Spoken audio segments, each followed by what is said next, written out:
కానీ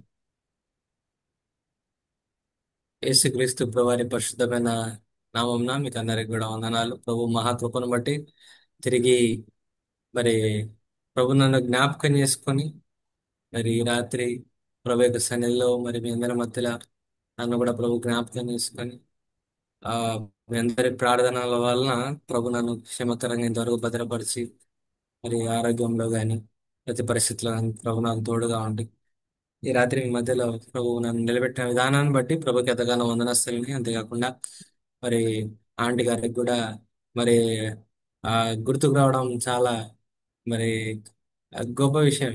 ఎందుకంటే అనేక మంది ఉన్నారు చెప్పేవారు, కానీ దేవుడు మమ్మల్ని జ్ఞాపకం చేసిన అంటే అది దేవుని యొక్క కృప. ఇది ధన్యతగా భావిస్తాను. అందుకే మరి ఏ టైం ఎప్పుడు చెప్పినా కూడా మరి మిస్ కాకూడదని ఎప్పుడు కూడా ఆశ ఉంటుంది. ఆ, దేనికంటే అంత ఈజీగా మరి వాక్యం బోధించాలంటే అంత ఈజీగా అందరికి ఛాన్స్ రాదు అని నేను నమ్ముతాను. ఇంకోటి మరొకటి ఏంటంటే ఏదో జ్ఞానాన్ని బట్టో తెలివిని బట్టో లేకపోతే అర్హతను బట్టో కాదు, కానీ ఆయన ప్రభు ఒక పిలుపును బట్టి ఇదన్నీ కూడా జరుగుతుంటది. ఆయన ఇష్టమైనది అంటాడు ప్రభు.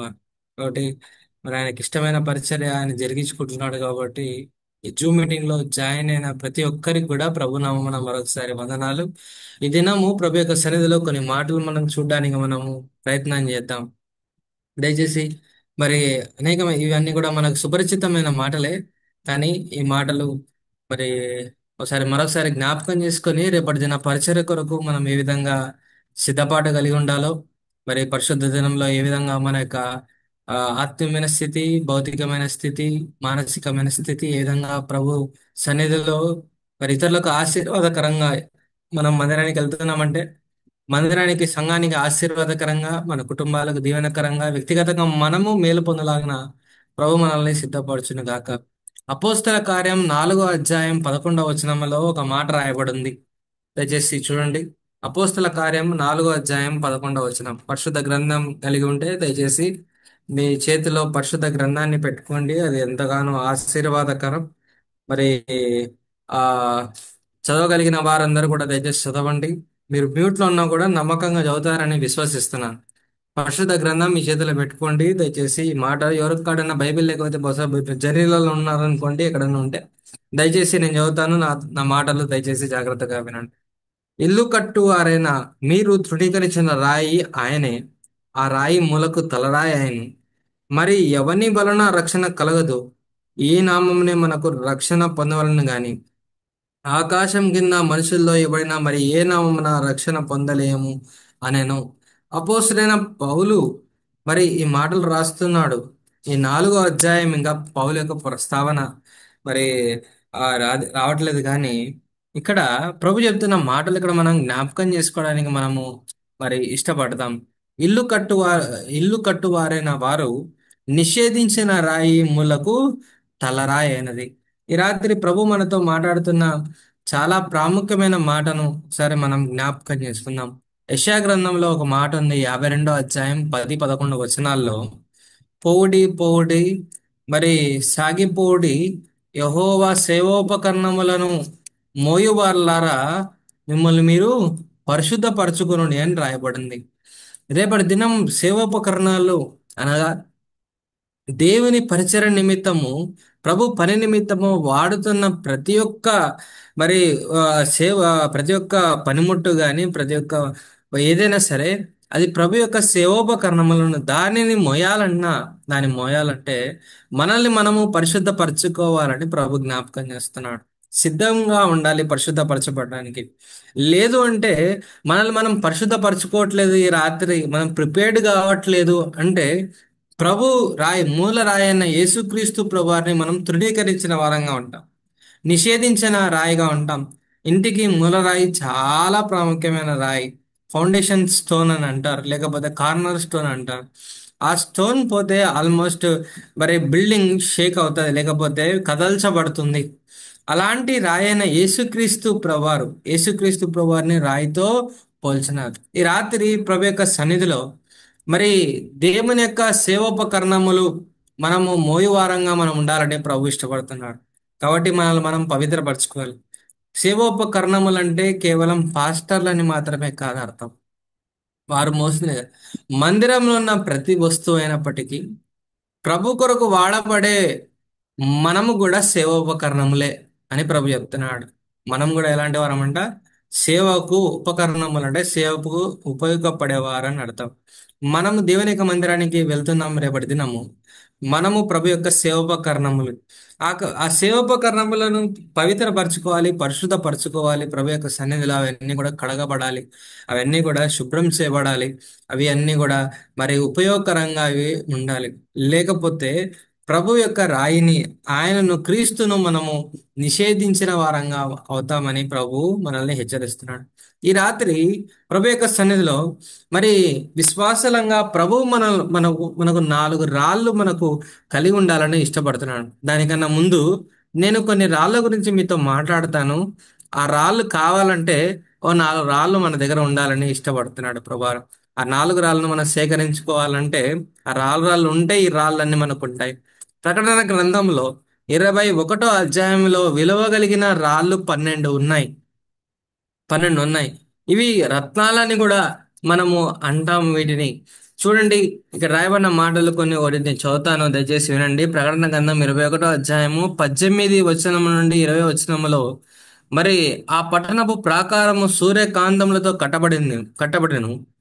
పట్టణపు స్వచ్ఛమైన స్ఫటికముతో సమానమైన శుద్ధ సువర్ణము ఉన్నది. ఆ పట్టణపు ప్రాకార పునాదు అమూల్యమైన నానా విధమైన రత్నములతో అలంకరింపబడి ఉండును. మొదటి పునాది సూర్యకాంతపు రాయి, రెండవది నీలము, మూడవది యమునా రాయి, నాలుగవది పచ్చ. ఇట్లా 12 రాళ్ళు ఉన్నాయి. 12 దేనికి? ఏ దేని కొరకు? ఆ పట్టణపు ప్రాకారం కొరకు. 20 కొత్త ఆకాశము, కొత్త భూమి, నూతన యెరూషలేము సంఘము కట్టబడాలంటే 12 మరి అమూల్యమైన రాళ్ళు అక్కడ ఉన్నాయి. ఈ రాళ్ళు మనకందరికి కావాలనా వద్దా అనే ప్రశ్న ఇప్పుడు. కావాలి కదా. నిజంగా మన పరలోక రాజ్యం అయిన తర్వాత మన బిల్డింగ్లు కూడా రత్నాలతో, వైడూర్యాలతో, మరి ఈ 12 రాళ్ళతో మన గుమ్మాలన్నీ కూడా మరి అలంకరింపబడాలని ప్రతి ఒక్కరికి ఇక్కడ ఆశనే. ప్రతి ఒక్క జూమ్ మీటింగ్ లో జాయిన్ అయిన ప్రతి ఒక్కరికి ఆశ.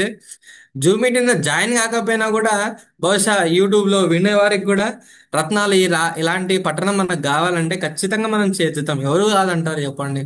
ఎవరు కాదంటారు? ఎవరు కాదంటారు? కానీ ప్రభు చెప్తున్న మాట, మరి ఈ రాయి ఈ పట్టణం యొక్క మరి 12 రాళ్ళు మనకు కావాలంటే, వాటి చేత మనం అలంకరింపబడాలంటే, ఆ నూతనమైన యెరూషలేములో నువ్వు నేను ఉండాలంటే, ఈ రాత్రి యేసుక్రీస్తు ప్రభువారైన ఆ రాయిని మనము మరి తృణీకరించకూడదు. లేకపోతే ఆ మరి నిషేధింపబడిన రాయిగా మనం చూడకూడదు. అది చాలా అమూల్యమైన రాయి. ఆ రాయి మీద కట్టబడిన వారు మరి ఈ నూతనమైన యెరూషలేములో వారి ప్రవేశం ఉంటుందని ప్రభు జ్ఞాపకం చేస్తున్నాడు. ఆ రాయి లేకపోతే ఈ నూతనమైన యెరూషలేము, ఆ కొత్త పట్టణంలో ప్రవేశం మనకు లేదు. 12 రత్నాలు, ఈ రాళ్ళు, ఈ విలువైన రాళ్ళతో మనకు సంబంధం ఉండదు. వీటి కొరకు మన దగ్గర 4 రాళ్ళు, ప్రాముఖ్యమైన రాళ్ళు ఉండాలని ప్రభు ఇష్టపడుతున్నాడు. వాటిని మనం చూడడానికి ప్రయత్నం చేద్దాం ఈ రాత్రి. మొదటి సమూయేలు గ్రంథంలో 7వ అధ్యాయంలో ఇక్కడ సమూయేలు గురించి మనం చూస్తూ వస్తాం. సమూయేలు చాలా ప్రార్థన పరుడు. సమూయేలు ఎంత ప్రార్థన పరుడు అంటే, సమూయేలు ఆ సమూయేలు యొక్క గొప్పతనం ఏంటంటే, సమూయేల్ని ఎంత పొగిడితే అంత ప్రార్థన చేస్తాడు. ఎట్లండి? సమూయేల్ని ఎంత పొగిడితే, కరెక్టా తప్ప? సమూయేల్ని ఎప్పుడు పొగిడినట్టు మనం చూడం, కానీ సమూయేల్ని ఎక్కువ బాధ పెట్టింది ఎక్కువ చూస్తాం. ఇశ్రాయేల్ ప్రజలు మాటి మాటికి సమూయేల్ని సతాయించినారు. ఇశ్రాయేల్ ప్రజలు మాటి మాటికి సతాయించి ప్రభుకు అవిధేయకరంగా ఉన్నప్పుడు కూడా సమూయేలు అనే మాట ఈ రాత్రి మనం కూడా ఈ మాట మనం కూడా అనాలి. ఏమంటే, నేను మీ నిమిత్తం ప్రార్థన చేయకపోతే నేను పాపం చేసిన వాడని అంటాడు సమూయేలు. దేనికి? నేను సమయాలు ఎప్పుడు సంతోషపెట్టినట్టుగా చాలా తక్కువ, రేర్, చాలా తక్కువ భాగాలు. వారు ఎప్పుడు కూడా అవిధేయులుగా ఉన్నారు, ప్రభుని దుఃఖపరిచినారు, సమయాలు కూడా దుఃఖపరిచినారు, ఆఖరికి సమయాలు కూడా చాలా బాధ పెట్టినారు. కానీ సమయాలు చాలా ప్రార్థన పడ్డాడు. కానీ సమయాలు తను చెప్తున్న మాట, తన బ్రతుకు దినములన్నీ కూడా 7వ అధ్యాయంలో రాయమన్న మాట మీకు జ్ఞాపకం. తాను బ్రతుకు దినములన్నీ కూడా సమయాలు ఒక పని చేస్తున్నాడు ఇక్కడ. దయచేసి చూడడానికి మనం ప్రయత్నం చేద్దాం. ఇది చూడండి, మొదటి సమయాల గ్రంథం 7వ అధ్యాయం. మొదటి సమయాల గ్రంథం 7వ అధ్యాయంలో ఈ మాట రాయబడింది. నేను చదువుతాను, 15వ వచనం. సమూయేలు తాను బ్రతుకు దినములన్నీ కూడా ఇశ్రాయేలుకు న్యాయాధిపతిగా ఉండెను. ఏటేటా అతడు బేతేలునకును గిల్గాలునకును మిస్పాకును తిరుగుచు ఆ పట్టణ స్థలంలో ఇశ్రాయేలుకు న్యాయం తీర్చి వచ్చిన సమూయేలు చేసే నాలుగు ఇక్కడ కొన్ని పనులు ఇక్కడ మనం చూస్తున్నాం. తాను బ్రతుకు దినములన్నీ కూడా తను న్యాయాధిపతిగా లేదా ప్రవక్తగా తాను ఉన్నాడు ఇశ్రాయేల్ ప్రజలకు. కానీ తను ఏటేటా 3 స్థలాలకు పోతున్నాడు. ఏంటి ఆ స్థలాలంటే, మొదటిది బేతేలు. ఏం స్థలం అనేది? బేతేలు. రెండవది ఏంటంటే గిల్గాలు. మూడవది ఏంటంటే మిస్పా. ఈ 3 స్థలాల్లో ఉన్న ప్రత్యేకతను ఇక్కడ చూద్దాం. మనము వేటి గురించి మనం మాట్లాడుతున్నామంటే, రాళ్ళ గురించి, రాయి గురించి మనము మాట్లాడుతున్నాం. ఇప్పుడు చూద్దాము, సమయాలు ఏటేట అంటే రెగ్యులర్ గా అని అర్థం. రెగ్యులర్ గా, క్రమం తప్పకుండా. మరి తాను ఎక్కడికి వెళ్తున్నాడంటే, మరి బేతేలుకి వెళ్తున్నాడు, తను మరి గిల్గాల్కి వెళ్తున్నాడు, తను మిస్పాకి వెళ్ళి అక్కడ న్యాయం తీరుస్తున్నాడు. చూడండి, ఈ రాత్రి కూడా మనకు కూడా బేతేలు లాంటి అనుభవం మనకు ఉండాలి. గిల్గాల్ లాంటి అనుభవం మనకు ఉండాలి. మిస్పా లాంటి అనుభవం ఉంటే ప్రభు వాటి నుంచి మరొక అనుభవంలోకి మనల్ని తీసుకుపోతాడు. అది తర్వాత చెప్తాను, ప్రభు చిత్తమైతే. చూడండి, మొదట ఈ 3 అనుభవాల గుండా మనం ప్రయాణం చేయడానికి ప్రయత్నం చేద్దాం. చూడండి, ఈ సమయంలో బేతేలుకు ఎందుకు పోతున్నాడు, ఎందుకు ఏటేటా పోతున్నాడు అనే మాటను మనం జ్ఞాపకం చేసుకుంటే, బేతేలులో ఒక రాయి ఉంది. ఏముందంటండి? బేతేలులో ఒక రాయి ఉంది. ఈ రాయి పేరు ఏం పేరంటే దేవుని యొక్క మందిరం. బేతేలు అనగా దేవుని యొక్క మందిరం. ఇది యాకోబు యొక్క అనుభవం గురించి మాట్లాడుతుంది. యాకోబు మరి తాను మరి తండ్రి ఇంటి నుంచి తాను పారిపోయి వచ్చినాడు. మరి తల్లి పొమ్మని చెప్పింది. తాను తండ్రి ఇంటి నుంచి వచ్చిన తర్వాత ఒక చోట చేరి అక్కడ తాను తలగడగా పడుకుంటాడు. తలగడ పెట్టుకొని పడుకుంటాడు యాకోబు. యాకోబు పడుకున్నప్పుడు తనకు దర్శనం కలుగుతుంది. దర్శనం కలిగినప్పుడు తను ఒక నిచ్చెన వేయబడుతుంది. ఆకాశం నుంచి దేవదూతలు దిగి ఎక్కుతుంటుంటారు. పైన తండ్రి అయిన దేవుడు ఉన్నాడు. అబ్రహాము దేవుడను, ఇస్సాకు దేవుడనని తనతో మాట్లాడిన తర్వాత యాకోబు భయపడతాడు. భయపడి తను అంటున్నాడు, యాకోబు, ఇదిగో నేను ఏ తలగడగా పెట్టుకున్న ఈ రాయి ఇప్పుడు ఏమైతుందంట? ఇది దేవుని యొక్క మందిరం అవుతుంది. ఇది పరలోకపు గవిని తప్ప మరొకటి కాదు. ఇది భయంకరమైన స్థలం అని అంటాడు. చూడండి, సమూయేలు యొక్క అనుభవం ఎందుకు. సమూయేలు గొప్ప ప్రవక్తగా తాను ఎంచబడినాడు. సమూయేలు మరి ఇద్దరు ప్రాముఖ్యమైన రాజులను అభిషేకించినాడు. మరి సౌలు రాజు తర్వాత దావీదు మహారాజును. అంతేకాకుండా సమూయేలు ప్రార్థన వీరుడు. సమూయేలుకున్న గొప్ప చరిత్ర ఏంటంటే, సౌలు మళ్ళా పిలిస్తే ఆఖరికి కింద నుంచి వస్తాడు. సమూయేలు మరణించిన తర్వాత కూడా సౌలు పిలిస్తే మరి తను తిరిగి వస్తాడు పైకి, సౌలుతో మాట్లాడతాడు. చూడండి ఎంత గొప్ప ఆ మరి తన యొక్క హిస్టరీ ఎంత గొప్పగా ఉంది సమూయేలు అంటే. అంతే, దానికి కారణం ఏంటంటే, సమూయేలుకి దేవుని యొక్క మందిరము అంటే బేతేలులో ఉన్న రాయి అనే అనుభవం సమూయేలులో ఉంది. ఏముందంటే బేతేలులో ఉన్న రాయి. ఈ దినము మనకు కూడా బేతేలులో ఉన్న రాయి యొక్క అనుభవం మనలో ఉండాలి. అసలు బేతేలు రాయి నీ దగ్గరికి ఎట్లా వచ్చిందంటే, యాకోబులాగా మనం కూడా మరి మోసం చేసి లోకంలో ఉన్న మనల్ని దేవుడు ప్రేమించి బేతేలులోకి తీసుకొచ్చినాడు. దేవుడు మనల్ని ప్రేమించి బేతేలుకి ప్రభువు తీసుకొచ్చినాడు. యాకోబుని తీసుకొచ్చినట్టుగా ఆయన యొక్క దర్శనాన్ని మనకు కలిగించినాడు. ఇదిగో అదిగో ఇది పరలోకపు గవిని అని యాకోబు తను సెలవిస్తున్నాడు తన యొక్క అనుభవం ద్వారా.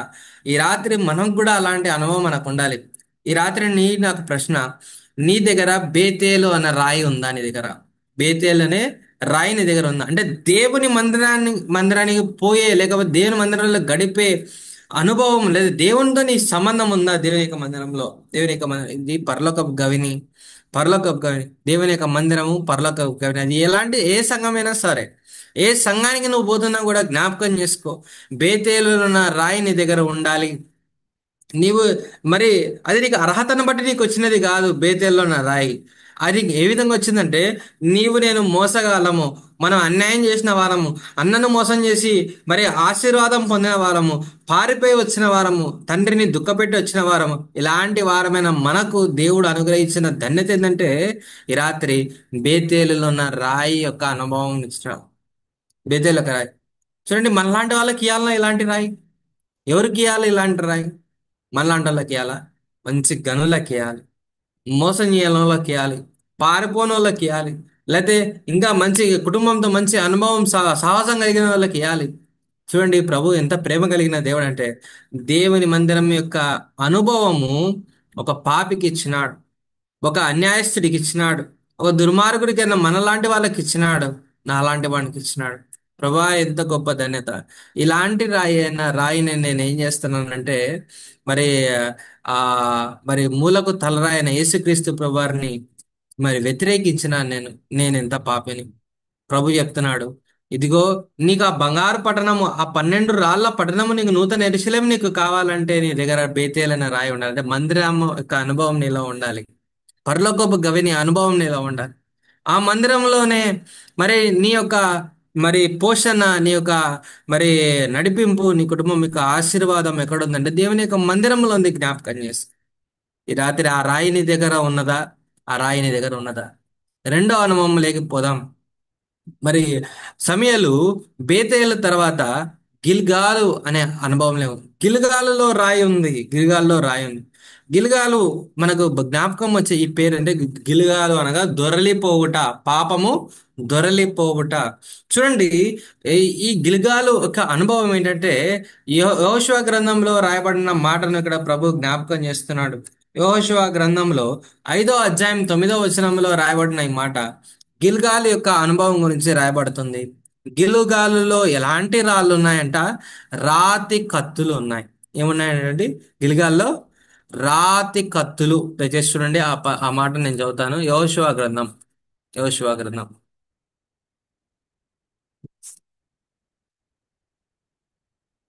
5వ అధ్యాయం 5వ అధ్యాయం 2వ వచనాన్ని చదువుతాను. ఆ సమయమున యెహోవా రాతి కత్తులను చేయించుకొని మరలా ఇశ్రాయేలుకు సున్నతి చేయించమని యెహోషువతో ఆజ్ఞాపించెను. యెహోషువ రాతి కత్తులను చేయించుకొని సున్నతిగిరి అనే స్థలం దగ్గర ఇశ్రాయేలుకు సున్నతి చేయించెను. యెహోషువ సున్నతి చేయుటకు హేతు ఏమనగా ఐగుప్తు నుంచి వచ్చిన వారు. 9వ వచనం చదువుతాను, దయచేసి వినండి. అప్పుడు యెహోవా, నేడు ఐగుప్తు అవమానము మీ మీద ఉండకుండా దొర్లి వేసి ఉన్నానని యెహోషువతో అనెను. అందుచేత నేటి వరకు అది అచ్చటికి గిల్గాలు అని పేరు. ఐగుప్తులో ఉన్న అవమానము ప్రభు మనకు తీసివేసినాడు. దేవుని మందిరాన్ని బేతేలు యొక్క అనుభవంలో నీవు ఉంటే, బేతేలు నుంచి దేవుడు నిన్ను గిల్గాల్ అనుభవంలోకి తీసుకుపోతున్నాడు. గిల్గాల్ ఉన్న రాతి కత్తులు, ఈ కత్తికి చాలా పదును ఎక్కువ. ఈ కత్తికి చాలా పదును ఎక్కువ. మరి సున్నతి అనగా మరి మరి ఆ, మరి ఇప్పుడు ఉన్న ఆత్మీయమైన అనుభవం ఏంటంటే బాప్తిసమైన అనుభవం. సున్నతి అనగా బాప్తిసం అనే అనుభవంలోకి ప్రభు నిన్ను తీసుకొచ్చినాడు. ఆయన పరిశుద్ధాత్మలో నీకు బాప్తిసం నీకు ఇచ్చినాడు. ఇదిగో దేవుని మందిరానికి వచ్చిన నీవు గిల్గాల్ యొక్క అనుభవంలోకి నువ్వు ఉన్నావా? ఈ రాతి కత్తుల అనుభవంలోకి నువ్వు వచ్చినావా? రాతి కత్తుల అనుభవంలోకి వచ్చినావా? నీలో ఉన్న మలినాన్ని, నీలో ఉన్న మరి చెడును ఆయన తీసివేసి నీలో ఉన్న పాపాన్నంతా దొరలి వేసేటట్టుగా ప్రభు చేసినాడు. నీకున్న అవమానాన్ని ఆయన తీసివేసినాడు. చూడండి ఎంత గొప్ప అనుభవం. ఇలాంటి యేసుక్రీస్తు ప్రభువారిని నువ్వు నిషేధించింది, ఇలాంటి యేసుక్రీస్తు ప్రభువారి రాయిన నువ్వు వద్దనుకుంది, ఇలాంటి యేసుక్రీస్తు ప్రభువారి యొక్క మరి ఆ రాయి మీద నీ ఇల్లు కట్టుకొనక మరి ఎక్కడ కట్టుకుంటున్నావు? ఇసుకలో కట్టుకుంటున్నావు నీ రాయి. ఎలాంటి రాయి నీ దగ్గర ఉండాలి? జ్ఞాపకం అవుతుందా? అర్థమవుతుందా నేను చెప్పే మాటలు? ఎక్కడోరు బయట మోసగాడిగా ఉన్న నిన్ను బేతేలు దేవుని యొక్క మందిరానికి తీసుకొచ్చినాడు. బేతేలులో ఉన్న నిన్ను తిరిగి గిల్గాల్లో నిన్ను పరిశుద్ధపరిచి, నీకు బాప్తిసం ఇచ్చి, నీకు రక్షణ అనుభవం ఇచ్చి, ప్రభు నిన్ను బలపరిచి, భద్రపరిచి, సేవను అనుగ్రహించి, నీకు అనేకమైన మరి ఆయన బోధలు నీకు అనుగ్రహించి, నేను ఒక పుటకుల వాని ఇంటిలో పెట్టినట్టుగా నేను పెట్టినాడు ప్రభువారు. ఎంత గొప్ప ధన్యత.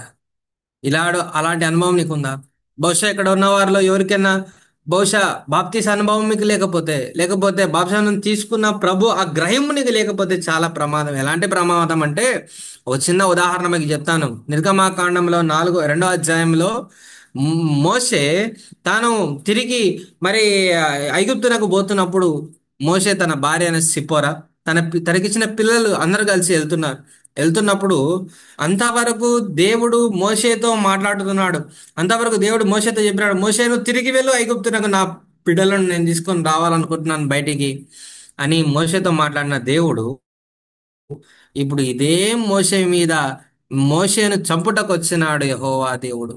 దేని కొరకు ఏం కారణం అంటే అక్కడ రాయబడింది 2వ అధ్యాయం 34వ వచనంలో, 4వ అధ్యాయం 24వ వచనంలో, షిపోరా మరి తన పిల్లలకు సున్నతి లేని కారణాన్ని బట్టి ప్రభు యొక్క ఉగ్రత మోసే మీదకి వస్తుంది. చూడండి ఎంత ఎంత భయమో.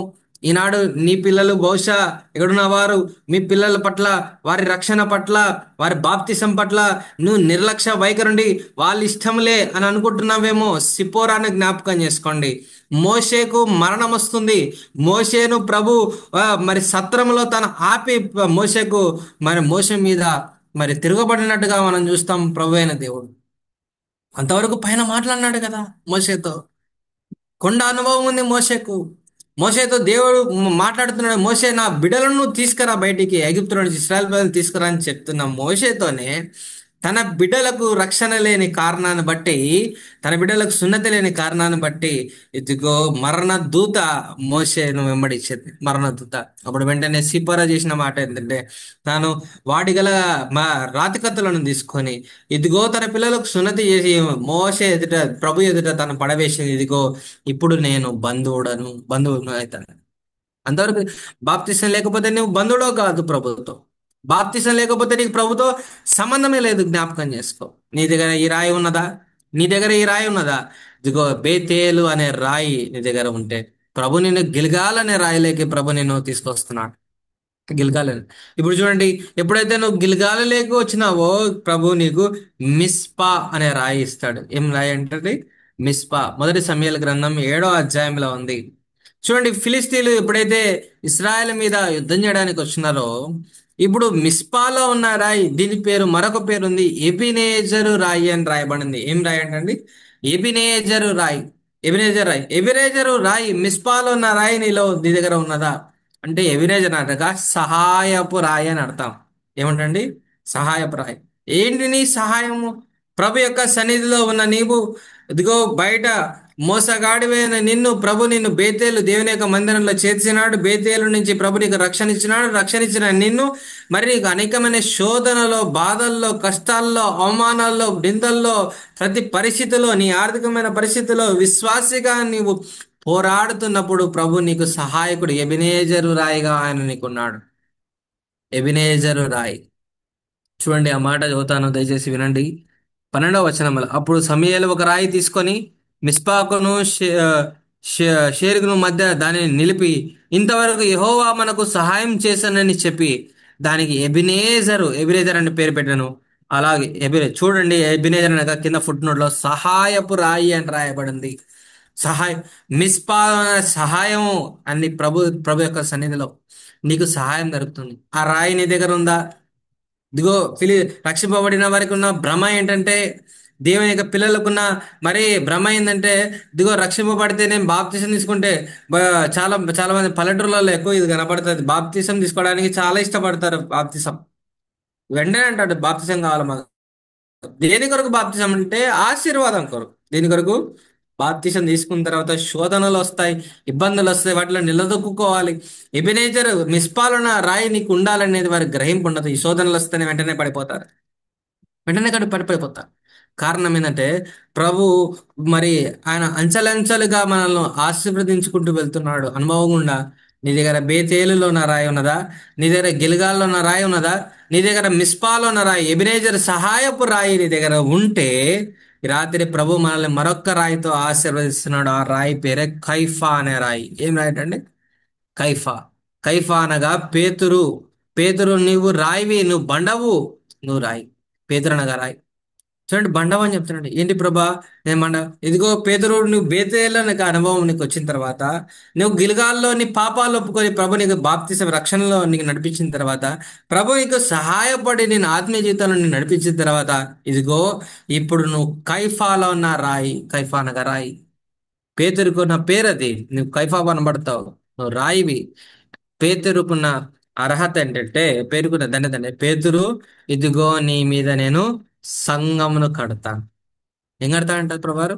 చూడండి, ఆ మాట దయచేసి చదవండి. మత్తయి సువార్త 16వ అధ్యాయం 16వ వచనాన్ని దయచేసి జ్ఞాపకం చేస్తున్నాం. మత్తయి సువార్త 16వ అధ్యాయం 16వ వచనం నేను చదువుతాను, దయచేసి వినండి ప్రతి ఒక్కరు కూడా. మత్తయి సువార్త 16.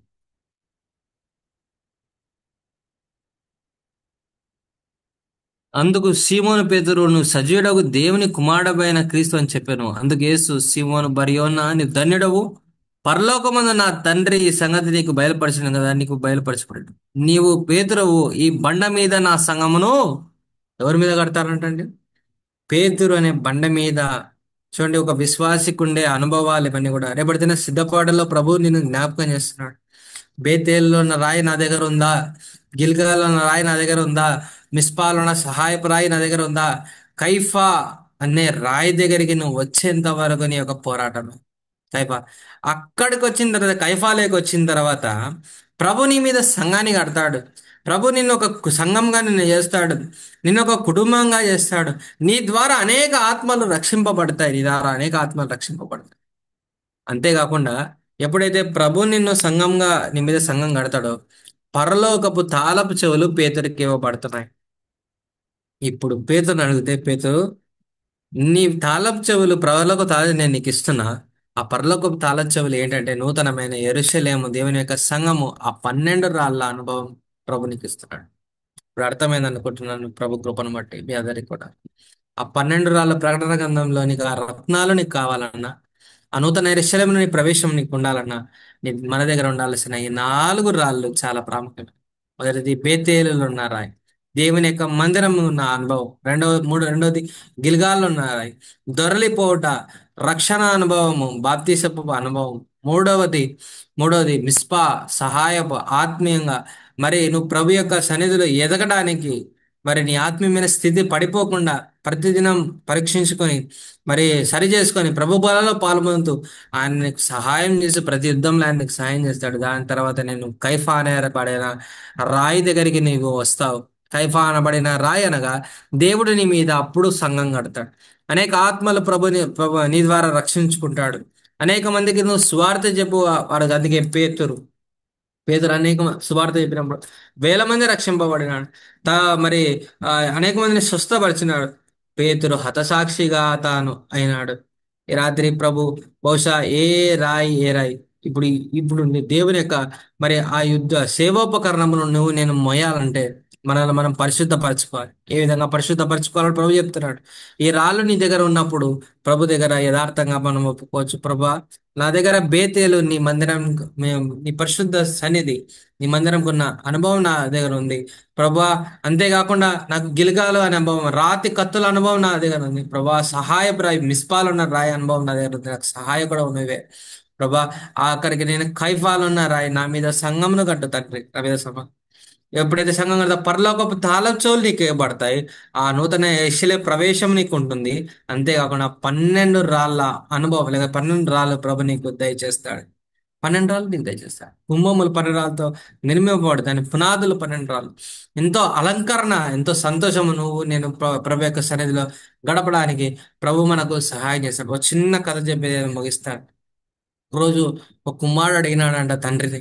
ఏమని అడిగినాడంటే, ఆ ఆ, నాన్న ఎప్పుడు మందిరానికి అంటావు, ఆదివారం అంటే మందిరం అంటావు, వార కార్యక్రమాలు అంటే మందిరానికి పోవాలంటావు, ఏమన్నా సెలవులు వస్తే మందిరం, అసలు మందిరం ఎందుకు మందిరానికి పోవాలా? ఏం విలువ, ఏమొస్తుంది మందిరానికి? ఏమంటే తండ్రి అన్నాడంట, నీకు ఇట్లా కాదు, నీకు ఒక మంచి ఎగ్జాంపుల్ చెప్తాను, నేను చెప్పినట్టు చేయి. ఓ తండ్రి ఓ కుమారునికి మరి త మందిరం యొక్క గొప్పతనం, విలువ ఎలాంటిది అనేది తను చెప్పడానికి ప్రయత్నం చేసినాడు. ఎట్లా చేసినాడంటే, ఆ తండ్రి ఏం చేసినాడంటే కుమారునికి ఒక రాయి ఇచ్చినాడు. కుమారునికి ఒక రాయి ఇచ్చి, ఇదిగో కుమారుడా, ఇప్పుడు నేను చెప్పిన చోటికి నువ్వు పో, చెప్పిన చోటికి పోయి ఈ రాయి నేను అమ్ముతాను, మీరు కొంటారా అని అడుగు. వారు కొంటాము, ఎంతకు అమ్ముతావు అంటే, నువ్వు మౌనంగా ఏం చేయాలంట, ఇట్లా చూపియాలంట. ఏం చేయాలంట అండి, మీకు కనపడుతుందా? అందరు కూడా చూస్తున్నట్టున్నారు. ఏంటంటే మీరు కూడా చేతులు ఎత్తితే చాలా బాగుంటది. ఇది కూడా మంచి యాక్టివిటీ లాగా ఉంటది. జూమ్ వీడియో మోడ్లోకి రాగలిగిన వారు ఉంటే దయచేసి రండి, అది ఆశీర్వాదకరం. ఈ చిన్న యాక్షన్ చేసి మనం మరి ప్రార్థన చేసుకుందాం. రాగలరండి వీడియో మోడ్లకి? ఎవరన్నా ఆంటీ గారు ఒక్కరు ఉన్నారు, ఎవరైనా రాగలిగితే దయచేసి రండి. ఆ పిల్లవాడికి మరి very good, thank you brother, thank you brother. ఇట్లా 2 ఏళ్ళు చూపిమని చెప్పినాడు తండ్రి. ఇంక అంతకు మించి ఏం మాట్లాడద్దు, అంతకు మించి ఏం మాట్లాడదు. సరే, కుమారుడికి అర్థం కాలేదు. సరే తీసుకుపోయినాడు. ఎక్కడికి పోవాల నాన్న? అది కూరగాయల షాప్కి పో. ఎక్కడ పోవాలంట? కూరగాయల షాప్ పో. ఆ కుమారుడు కూరగాయల షాప్ పోయినట. అమ్మా అమ్మా, అక్కడ ఒక ఆ, సహోదరి ఉంది. ఆమె అమ్మ ఇదిగో నా దగ్గర ఒక రాయి ఉంది. ఈ రాయి నేను అమ్మాలనుకుంటున్నా, కొనుక్కుంటావా అన్నాడంట. కుమార్ అంటే ఆమె అనిందంట, ఆ కొంటాను ఆయన అనిందంట. తీసుకుందంట. ఆ రాయిని చూసి ఎంత కమ్ముతావు దీన్ని అని అడిగింది ఆమె. అడిగితే ఇప్పుడు కుమారుడు ఏం చెప్పాలా? ప్రైస్ చెప్పకూడదు. ఓన్లీ ఏం చెప్పాలంట? రెండు ఇట్లా చూపించాలి. రెండు అని చెప్పి ఇట్లా చూపించాలి. ఇట్లా చూపించి చూస్తే ఆమె ఏంటంట, సరే నేను నీకు ₹2 ఇస్తా అని చెప్పిందంట. ఏమి ఇచ్చాను? ₹2. కుమారుడు అమ్మకూడదు కదా, ఆ రాయి తీసుకొని మళ్ళా తండ్రి దగ్గరికి వచ్చినాడు. తండ్రి దగ్గరికి వస్తే, డాడీ డాడీ ఇదిగో ఆ కూరగాయల షాప్ పోయినా, ఆమె ₹2 కొంటానింది. సరే, ఓకే, ఇప్పుడు కిరాణం షాప్ పో. ఎక్కడ పోవాలంటే కిరాణం షాప్. ఆడికి పోయి ఇప్పుడు నేను ఎట్లా చెప్పినానో అట్లనే చెప్పు అని చెప్పినాడు కుమారుడికి. సరే, కుమారుడు పోయినాడంటే కిరాణం షాప్ పోయినాడంటే, కుమారుడు షాప్ పోయి ఆడికి పోయి చూపించాడు. అంకుల్ అంకుల్ ఇదిగో నేను ఈ రాయి అమ్మాలనుకుంటున్నాను, ఈ రాయి కొంటావా? నేను అమ్ముతానంటే ఆయన వచ్చి రాయి చూసినాడంటే, చాలా బాగుంది, ఈ రాయి నేను కొంటాను, ఎంతకు అమ్ముతావు అన్నా అంటే కిరాణా షాప్ ఆయన ఏం చెప్పాలా? అంతే. ఈ 2 ఏళ్ళ చేతులు ఎత్తాలి అంతే. రెండు అని చూపించాడు. ఆయన చూసి అన్నాడ, నేను 200కు కొంటా, 200కి ఇస్తానన్నాడు. ఎంత? 200. కుమారుడికి అర్థం కాల. ఆ కూరగాయల షాప్ ఏమో ₹2 చెప్పింది, ఈయనేమో 200 చెప్పినాడు. యాంగ్జైటీ పెరిగింది ఇప్పుడు కుమారుడికి. తండ్రి దగ్గర పోయినాడంట. పోయి, డాడీ డాడీ ఇదిగో ఆయన 200 ఇస్తా అన్నాడు రాయికి. ఇప్పుడు తండ్రి, సరే సరే ఆగు, ఇప్పుడు మ్యూజియానికి పో అన్నాడంట తండ్రి. ఎక్కడ పోవాలంట? మ్యూజియంకి పో. అక్కడ పోయి ఈ రాయిని చూపించు, అమ్ముతానని చెప్పు. మ్యూజియానికి పోయినాడంటే కుమారుడు బాగా ఆశతో పోయినాడు, ఆసక్తితో పోయినాడు. ఇప్పుడు ఏం వినాల్సి వస్తుందా అని పోయినాడు. పోతే ఆడిపోయి మ్యూజియం పోయి, అదిగో సార్ దయచేసి నేను ఈ రాయి అమ్మాలనుకుంటున్నాను అయ్యా, దయచేసి ఈ రాయి కొంటారా అని అన్నాడు. వారు మ్యూజియంలో ఆ రాయిని చూసి వాళ్ళు ఏమన్నారంట, ఎంత కమ్ముతావు దీన్ని అంటే ఏం చెప్పాలి ఇప్పుడు కుమారుడు? ఇంత, ఇదే రెండు అని చూపిస్తే వాళ్ళు అన్నారంట, బాగా పరిశోధించి పరిశీలించి, నీకు 20,000 ఇస్తామన్నారట. ఎంత ఇస్తాం? 20,000. కుమారుడికి చెమటలు పట్టినాయి. అర్థం కాల. ₹2 ఏంటి, 200 ఏంటి, ఇప్పుడు 20,000 కాడికి వచ్చినాడు. ఇంకా ఉండబట్టలేదు. బాగా తండ్రి దగ్గరికి ఉరుక్కుంటూ వచ్చినాడు. తండ్రి తండ్రి 20,000 ఇస్తా అన్నాడు ఆయన మ్యూజియం ఆయన. ఇప్పుడు తండ్రి అన్నాడట, కొద్దిగా ఆగు, కొద్దిగా ఆగు. ఇప్పుడు ఇదే రాయి తీసుకుపోయి ఇదిగో ఒక వజ్రాల వ్యాపారి దగ్గరికి వెళ్ళు అన్నాడంట. వజ్రాల వ్యాపారి దగ్గరికి పోయిన తర్వాత, ఇదిగో విలువ కలిగిన రాళ్ళు అమ్మే వాళ్ళ దగ్గరికి పో. అడిగి పోయినాడంట. పోయి సేమ్ చెప్పినట్టు చెప్పినాడు. అయ్యా నేను ఈ రాయి అమ్మాలనుకుంటున్నా, ఈ రాయి కొంటారా? వాళ్ళు పరిశీలించినారు, చూసినారు. ఈ రాయి మేము కొంటామన్నారు. ఎంత కమ్ముతావు? ఎంత కమ్ముతావు? అంతే అని చెప్పారు. వాళ్ళు చెప్పినారంట, అలాగేసి 2 లక్షలకు కొంటాం. ఎంత కొంటాం? 2 లక్షలకు కొంటాం. కుమారుడు కదలలేకపోయినాడు. కూరగాయల షాప్ పోతే ₹2, కిరాణా షాప్ పోతే 200, మ్యూజియానికి పోతే 20,000. మరి విలువ కలిగిన రాళ్ళు అమ్మే చడికిపోతే ₹2 లక్షలు. అప్పుడు తండ్రి అన్నాడు, దేవుని యొక్క మందిరానికి పోతే కూడా నీ విలువ పెరుగుతుంది. నీ విలువ పెరుగుతుంది. అందుకోసమే ఎందుకు వార కార్యక్రమాలు ఎందుకు, ఈ ప్రార్థన కోడికలు ఎందుకు, ఈ జూమ్ మీటింగ్లు ఎందుకు, ఇంత టైం గడిపేది దేనికంటే మన విలువ పెరుగుతుంది. మన విలువ పెరుగుతుంది. బహుశా ఒక రోజు నీ విలువ ₹2. బహుశా జూమ్ మీటింగ్కి వచ్చిన తర్వాత నీ విలువ 2 లక్షలైనా కావచ్చు. అది గుర్తుపెట్టుకో. 2 లక్షలైనా కావచ్చు నీ విలువ. అంటే అర్థం ఏంటంటే, క్రీస్తు అనే రాయి నీ దగ్గర ఉంటే, బేతేలులో ఉన్న రాయి నీ దగ్గర ఉంటే, గిల్గాల్లో ఉన్న రాయి నీ దగ్గర ఉంటే, మిస్పాలో ఉన్న రాయి నీ దగ్గర ఉంటే, కైఫాలో ఉన్న రాయి నీ దగ్గర ఉంటే, ఆ 12 రాళ్ళ విలువ నువ్వు దగ్గర ఉంటే, నీ విలువ నానాటికి నానాటికి నీ విలువ పెరుగుతుంది, కానీ నీ విలువ తగ్గదు. దేవుని యొక్క మందిరము ఎంత ఎంత పరిశుద్ధమైన మందిరం అంటే, ఆయన యొక్క సన్నిధిలో నువ్వు గడుపుతున్నావంటే నీకు అర్హతను బట్టి కాదు, కానీ దేవుడు ఆయన ఉచితమైన ప్రేమను బట్టే ఆయన విలువైన మందిరాన్ని నీ చేతిలో పెడుతున్నాడు, లేదా నీకు అందిస్తున్నాడు ఆయన ప్రేమ. కాబట్టి దేవుని మందిరానికి వెళ్ళేటప్పుడు మనం సంతోషంగా, ఆనందంగా, కుటుంబ సమేతంగా ప్రభు ఆ విధంగా మనం పోతే మన విలువ రోజు రోజుకి పెరుగుతుంది, కానీ తగ్గిపోదు. గుర్తుపెట్టుకోండి. దేవుని యొక్క మందిరానికి అప్పుడు కుమారుడు అన్నాడంట, తండ్రి నిజమే తండ్రి, దేవుని యొక్క మందిరానికి పోతే నా విలువ పెరుగుతూనే ఉంటుంది, కానీ అది తరిగిపోదు.